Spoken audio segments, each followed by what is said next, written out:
We are back with a new success story. So आज मैं आपको मिलाने वाली हूँ हमारे स्टूडेंट से जिन्होंने आईआईटी जाम ना तो क्वालिफाई किया है बट यस क्वालिफाई किया with a very good rank and he is among the top 100 rankers. So let's welcome Mrityunjay. Hi Mrityunjay, how are you doing? Hello ma'am. Okay, so जानेंगे आपकी तैयारी के बारे में, प्रिपरेशन के बारे में। पहले बता दो हमें कि आपका रैंक क्या था, आपने क्या मार्क्स लाए हैं? मेरा जो रैंक था वो ऑल इंडिया 77 था और मतलब 57.67 मार्क्स थे out of 100। Okay, so that's very good because बहुत अच्छी बात है टॉप 100 में आना। और मुझे बहुत अच्छा लगा जान के कि 57 पॉइंट समथिंग मार्क्स है आपके एंड रैंक आया है 77। दैट मीन्स मुझे लग रहा है ये कि आपको बहुत मार्क्स नहीं लाने पड़ते हैं टॉप में आने के लिए। जो बच्चों को गलत फहमी होती है कि मैम 90 मार्क्स 80 मार्क्स लेके आएंगे तो ही हमारी रैंक आएगी, तो भाई तैयारी रखो, स्ट्रैटेजी प्लान करो प्रॉपर्ली कि भाई इतना रैंक मुझे लाना है तो डेफिनेटली आपका आ जाएगा। सो बताइए मृत्युंजय, आगे के क्या प्लान है आपके विद दिस गुड रैंक? आपको कहाँ प्रोसीड करना है अभी? जी मुझे तो मेरा जो फील्ड ऑफ इंटरेस्ट है वो मतलब रिसर्च फील्ड है और मैं सोच रहा हूँ इंटीग्रेटेड पीएचडी जो है एक प्रोग्राम, तो उसी हाँ, मतलब एडमिशन लेने के लिए molecular biology molecular and medical microbiology में है वो। यस। बहुत बहुत अच्छा डिसीजन है आपका ये, क्योंकि बहुत बार बच्चे मास्टर्स करते हैं, फिर वो एक साल का ब्रेक लेते हैं, फिर वो प्रिपेयर करते हैं फॉर द एंट्रेंस एग्जाम्स और फिर वो अपने पीएचडी के लिए जाते हैं। तो अगर आपको इंटीग्रेटेड मिल रहा है ऑप्शन तो बहुत बढ़िया बात है कि आप एक साथ में ही वहां से पीएचडी करके ही बाहर निकलोगे। वंडरफुल, यस बहुत बढ़िया। सो बताइए मृत्युंजय कि आपको ये रैंक एक्सपेक्टेड था कि भाई मेरा 77 रैंक आ जाएगा? जी 77 तो नहीं एक्सपेक्टेड था, लेकिन अंडर 100 मैं सोच रहा था। मतलब एग्जाम के समय पे ही जब मतलब एग्जाम हॉल में था तभी मैं थोड़ा और अच्छा कर सकता था, लेकिन जल्दीबाजी में थोड़ा बहुत इधर उधर हो गया है 2-4 मार्क्स ओके का। Okay, great great. बट इधर उधर भी हुआ फिर भी आपकी बहुत अच्छी रैंक आई है। ये दिखाता है कि आपने कितनी मेहनत की होगी, आपने पूरा पढ़ाई किया है, रिवीजन किया है, टेस्ट दिया है, एंड वो सबका मिक्सचर ही होता है कि आपका एक अच्छा रिजल्ट आता है। सो यस बताइए कि मैम। प्रिपरेशन के बारे में आपका स्केड्यूल क्या हुआ करता था जब आप पढ़ाई करते थे? जी मेरा वही था, मतलब मैंने जनवरी 2022 में मतलब ले लिया था सब्सक्रिप्शन ओके। इसका, तो मेरे पास टाइम बहुत था, 1 साल का टाइम था। हाँ बिल्कुल। तो तो मैं पहले डेली क्लासेस लेता था और जो डेली प्रैक्टिस टेस्ट जो उसमें मिलता था मतलब हाँ। यूनिट वाइज मिलता था, वो हम्म मैं करता था और वो मतलब काफ़ी हेल्पफुल रहा कि मतलब ऐसा नहीं लग रहा था कि मतलब एग्जाम के समय कि ये क्वेश्चन नया है, ऐसा लग रहा था कि हम्म मतलब पहले भी ऐसा हमने किया है, तो वो थोड़ा ज़्यादा हेल्पफुल रहा। और सबसे बड़ी बात होती है टाइम की, मेरे पास टाइम काफ़ी था, तो इसलिए मैं मतलब पूरी लेक्चर अटेंड करता था। मैंने तो दो दो बार देख लिए थे कुछ। ओके। यस। तो आई थिंक आपने 2 बार ही देख के पूरा रिवीजन कर लिया था, बहुत बढ़िया बात है। So yes that's great, that's great. तो आप कॉलेज के साथ में पढ़ाई किया करते थे या फिर क्या? ये कॉलेज मेरा था तो मतलब कॉलेज 11 बजे से मतलब लगता था 11 बजे से 2 बजे तक था। ओके। तो वही मतलब 2-3 घंटे का टाइम उधर जाता था और पूरा हाँ। मतलब टाइम बच जाता था, तो यही पढ़ता था मैं। ओके, बढ़िया। एंड मुझे बताओ कि सेल्फ स्टडी कितनी इंपॉर्टेंट होती है फॉर दिस कॉम्पिटिटिव एग्जाम्स? ये सेल्फ स्टडी मैं कहना चाहूँगा सिर्फ इसी एग्जाम के लिए नहीं, मतलब कोई भी एग्जाम अगर देना चाहते हैं तो उसके लिए बहुत ही ज़्यादा ज़रूरी होता है। क्योंकि ओके। इसके बिना तो मतलब अगर कुछ पढ़ भी लिए हैं एक बार तो फिर वो अगर रिवाज नहीं करेंगे 2-3 बार तो फिर वो भूल जाता है। Okay, so yes, yes ma'am. बहुत जरूरी, बिकॉज पढ़ाने वाला पढ़ा देता है पर जब तक आप मेहनत नहीं लोगे उसके लिए तब तक आपके बेसिक्स क्लियर नहीं होंगे। बहुत यस बढ़िया मैम। बात है। एंड बताइए कुछ कि जब भी हम आईटी जाम ईटी की बात करते हैं तो बहुत सारे बच्चों का होता है कि मैम फिजिक्स केमिस्ट्री मैथ्स बहुत डिफिकल्ट लग रहा है। आप उनके लिए क्या बोलोगे, कैसे उसको टारगेट करना चाहिए बच्चे ने? जी मैं तो यही कहना चाहूँगा कि मतलब जो आईएफएस में जितना पढ़ाया जाता है फिजिक्स केमिस्ट्री मैथ, वो मतलब ज़्यादा नहीं होता, लेकिन एग्जाम में उतना ही आता है। मैंने तो देखा मतलब जितना पढ़ाया गया था सब उसी के अंदर क्वेश्चन थे, बाहर कुछ नहीं था। तो हम्म उसमें ज़्यादा टेंशन लेने वाली बात वो है नहीं। थोड़ा लगता है कि मैथ्स है पूरा 12th तक का, केमिस्ट्री फिजिक्स भी है, तो हम्म थोड़ा लगता है ऐसा सुनने में, लेकिन क्वेश्चंस बहुत कम आते हैं उससे। फिजिक्स से 4 आए ही थे इस मतलब इस ईयर, तो 4 क्वेश्चन ही आए थे।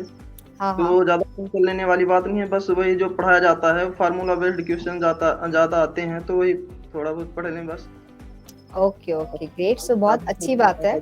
जी, आपने कोई टॉपिक ड्रॉप किया था फिर पीसीएम ग्रुप में से या आपने सब पढ़ा था? जी नहीं, मैंने तो सब पढ़ा था। मैंने बोला ना मेरे पास बहुत टाइम था तो मैं सब पढ़ा हाँ, था। पूरा पढ़ लिया। ग्रेट ग्रेट, बहुत अच्छी बात है बिकॉज़ बहुत बार बच्चे ना स्किप कर देते हैं। मुझे यस। लगता है कि लेवल तो वैसे ही कम होता है, 10+2 लेवल का आता है आपका फिजिक्स, मैथ्स वगैरह। तो आई थिंक आप यस। फॉर्मूलाज़ भी अच्छे से कर लो, प्रॉपर्ली कॉन्सेप्ट समझ लो एक बार सारे फॉर्मूलाज़ लर्न करो, न्यूमेरिकल्स आपके जम जाएँगे मेरे हिसाब से। सही है, यस यस गलत मैम। है? ये सही है, सही। बिल्कुल, तो बच्चे ध्यान रखना है, डरना नहीं है पीसीएम ग्रुप से। बहुत बार बच्चों का रीज़न होता है कि मैम हम गैडबी को देंगे, ये नहीं देंगे क्योंकि इसमें ये ग्रुप भी आता है तो थोड़ा-सा पढ़ने में डर, बिकॉज़ बायोलॉजी के बच्चों को वैसे डर होता है मैथमेटिक्स का और यहाँ पे अगर फिजिक्स भी पढ़नी पड़े तो फिर बच्चे को तकलीफ होती है। तो बिल्कुल आपकी स्ट्रैटेजी बनाओ आप उस तरीके से कि भाई मुझे इतने मार्क्स यहाँ से लेके आने हैं। अगर न्यूमेरिकल आते हैं बिकॉज़ एनईटी में आई थिंक ज़्यादा आएगा वहाँ से फिजिक्स से, मैथ्स से। तो यस अगर मैम। कोई हाँ, एनईटी को टारगेट जी? एनईटी में क्वेश्चन थे, मैथ्स थे, न्यूमेरिकल ही ज़्यादा थे उसमें, तो वही रहता ही है। बिल्कुल, बिल्कुल। तो एनईटी तो एक इतना सेफ साइड होता है कि नेगेटिव मार्किंग भी नहीं है, तो भई बिल्कुल अटेम्प्ट करके आंसर सही लगा के आओगे, तो आपको बहुत अच्छे मार्क्स मिल सकते हैं एनईटी से भी। सो प्लीज़ ध्यान यस। रखना स्टूडेंट्स कि पीसीएम को छोड़ना नहीं है, उसके बिना आपकी अच्छी रैंक नहीं आ सकती है। एंड मुझे ने बताया कि उन्होंने पूरा 2 बार देखा है पूरा सीरीज़, तो देखो इतनी अच्छी रैंक आई है उनकी। So that's great, that's great. बताइए अबाउट बायोलॉजी प्रिपरेशन नाउ कि भई आपने उसमें जितना सिलेबस होता है आईटी जंप आपने पूरा किया था या कुछ पार्ट डर लगता था तो छोड़ा था? जी मैम, मेरा ऐसा था कि मतलब प्रतीक्षा मैम पढ़ाती थी तो मतलब हम लोग पूछते थे उनसे कितना पढ़ना है, बहुत ज़्यादा है, बाहर से पढ़ना है, तो वो बोलती थी कि जितना पढ़ा रहे हैं उतना मतलब पढ़ लो, उससे बाहर कुछ नहीं आएगा। तो पहले बिल्कुल। ऐसा लगता था कि मतलब बाहर से पढ़ना पड़ेगा, विश्वास नहीं होता था ऐसा मतलब। हाँ, हाँ। लेकिन कुछ दूसरा ऑप्शन भी नहीं था मेरे पास, सिर्फ यही था, बुक वुक तो थी नहीं दूसरी। तो मैं इसी से पढ़ता था और थैंकफुली पूरा मतलब जितना उन्होंने बताया था सब वही आया, उससे बाहर मतलब कुछ नहीं था। तो वही बिल मैं कहना चाहूँगा कि जितना पढ़ाया जाता है उससे बाहर पढ़ने की ज़रूरत भी नहीं है, मतलब हुँ। आता है उसी से सब। यस, बच्चे ना हर एक लाइन के पीछे भागते हैं कि मैम ये वाला वर्ड बताओ, वो वर्ड बताओ। भाई जितना आपको करवाया जाता है बिकॉज़ हम लोग आपके पीवाईक्यूज़ देखते हैं, हम लोग देखते हैं कि पेपर का क्या पैटर्न है, क्या अटेम्प्ट आ रहे हैं उनके और उसके हिसाब से आपको पढ़ाया जाता है कि भाई आपके सारे क्वेश्चन भी जम सके, सारा आपको कॉन्सेप्ट समझाया जा सके। जो पार्ट मुझे लगता है कि भाई नहीं ये टेबल तो बच्चे को पढ़ाना चाहिए तो वो हम पढ़ाते हैं। कुछ पार्ट लगता है कि नहीं ये यहाँ से उतना इम्पोर्टेंट नहीं तो उसमें हम ज़्यादा फोकस नहीं करेंगे, थोड़ा-सा फास्ट पढ़ा लेंगे may be. So please trust the faculties कि उनको पता है कितना पढ़ाना है क्या नहीं पढ़ाना है, तो डेफिनेटली आप उन पर रिलाई कर सकते हैं। दैट्स ग्रेट मृत्युंजय, बहुत बढ़िया कि आपकी स्ट्रेटेजी बहुत अच्छी थी। Tell me about the practising questions, आप क्वेश्चंस की प्रैक्टिस कैसे करते थे और कब से आपने स्टार्ट किया प्रैक्टिस करना क्वेश्चंस? ये प्रैक्टिस तो जैसे लेक्चर होता था, पर डे हम्म होता था, तो उसके बाद जो मतलब डीपीपी मिलती थी शाम टाइम, तो हम्म। मैं वही करता था लेक्चर देखने के बाद। फिर मतलब कुछ मॉक टेस्ट भी मिले थे तो मैंने हाँ। वही किया और मतलब ऐसा लग रहा था मतलब कि क्वेश्चंस हो पा रहे थे लेक्चर देखने के बाद, तो मतलब कॉन्फिडेंस थोड़ा आ रहा था तो।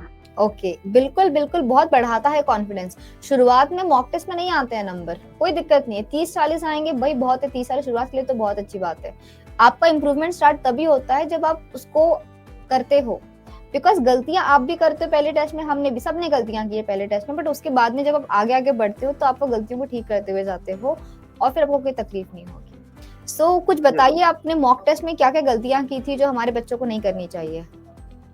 मॉक टेस्ट में तो मैं ज़्यादा मैं दिया ही नहीं मॉक टेस्ट फुल लेंथ वाला, जो था यूनिट टेस्ट था वही मैंने दिया था ज़्यादातर। ओके। मॉक टेस्ट में ये होता था कि जैसे थोड़ा फ्रस्ट्रेट हो जाते थे ज़्यादा टाइम तक, क्वेश्चंस भी ज़्यादा रहते थे, तो हाँ। कहीं कहीं पे जैसे क्वेश्चन कोई जल्दीबाजी में हम कर जाते थे तो ये लगता था कि थोड़ा टाइम देते तो हो सकता था, बस यही होता था।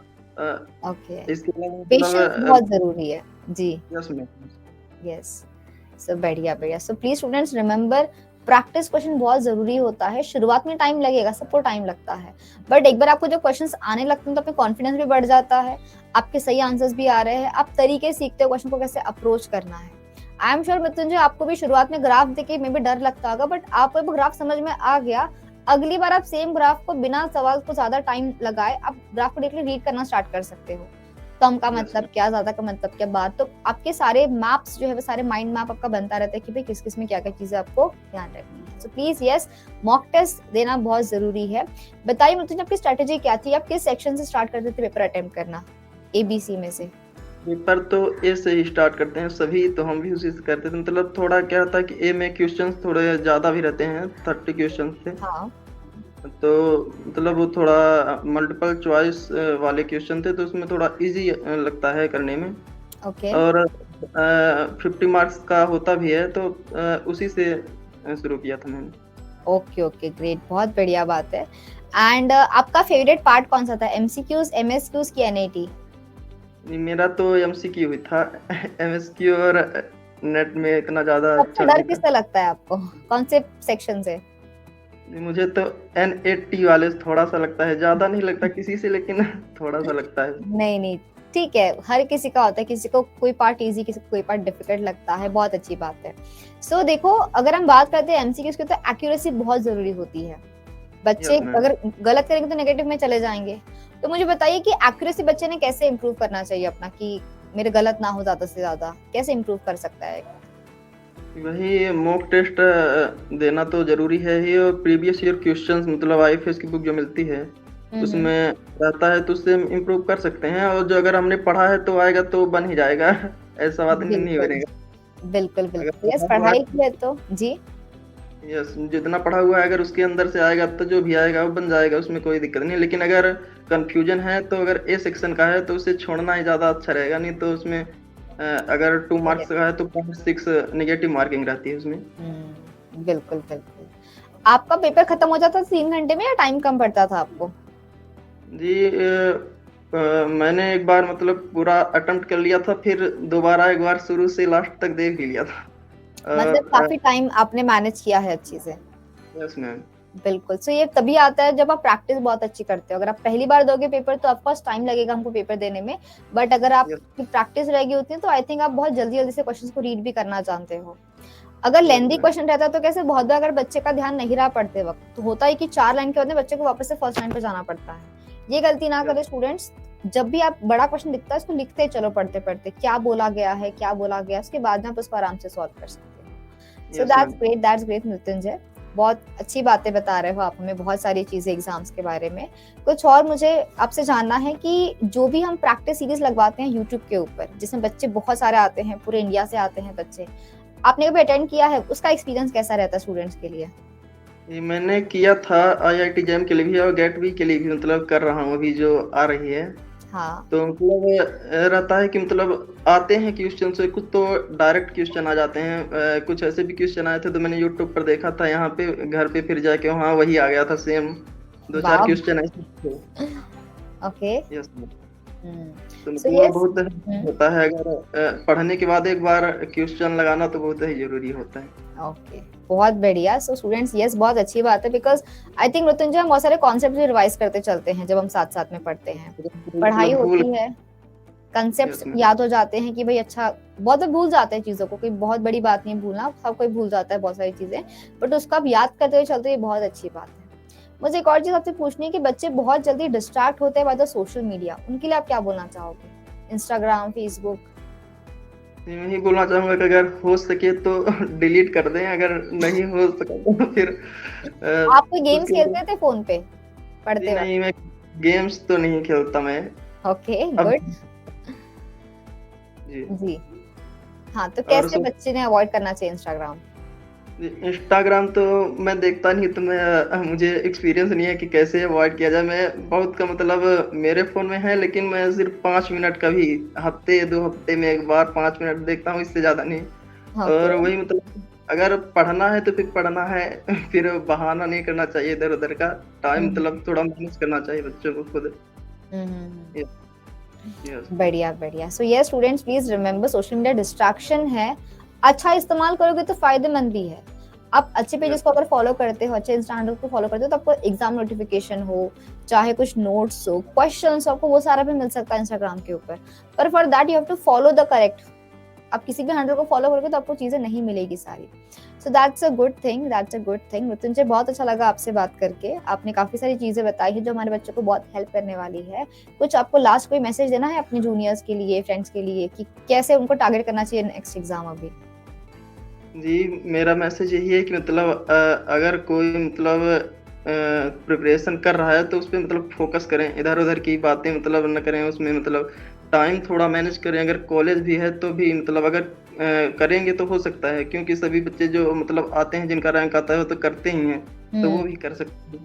तो बिल्कुल यही पढ़ाई अपनी करें बस, यही मैसेज है। बिल्कुल सिर्फ डिटर्मिनेशन बहुत जरूरी है। बाकी बच्चे भी पढ़ रहे हैं, आप भी पढ़ रहे हो, and trust me students, it is possible कि आप अपनी, बिकॉज सिलेबस कुछ बहुत अलग नहीं है ना। सिलेबस जो आप पढ़ते हो कॉलेज में वही सिलेबस यहाँ भी है, बस थोड़े से कुछ चीजें ऐड हो जाएगी, पेपर पूछने का तरीका चेंज हो जाएगा। वहां पे थियरी लिखोगे, यहाँ पे आके आप एमसीक्यू सॉल्व करोगे, तरीका चेंज होता है, सिलेबस आपका बिल्कुल सेम रहता है। तो जो आप वहां पढ़ते हो वही चीज आप यहाँ पे भी पढ़ते हो, तो आपको बहुत काम आती है दोनों जगह पे चीजें। सो अगर आपका टारगेट है सच में to clear the exam, please remember students कि आपको पढ़ना भी है, आपको रिविजन करना है, आपको प्रैक्टिस भी करना है, ताकि आपका रिजल्ट जो है वो डेफिनेटली आ सके।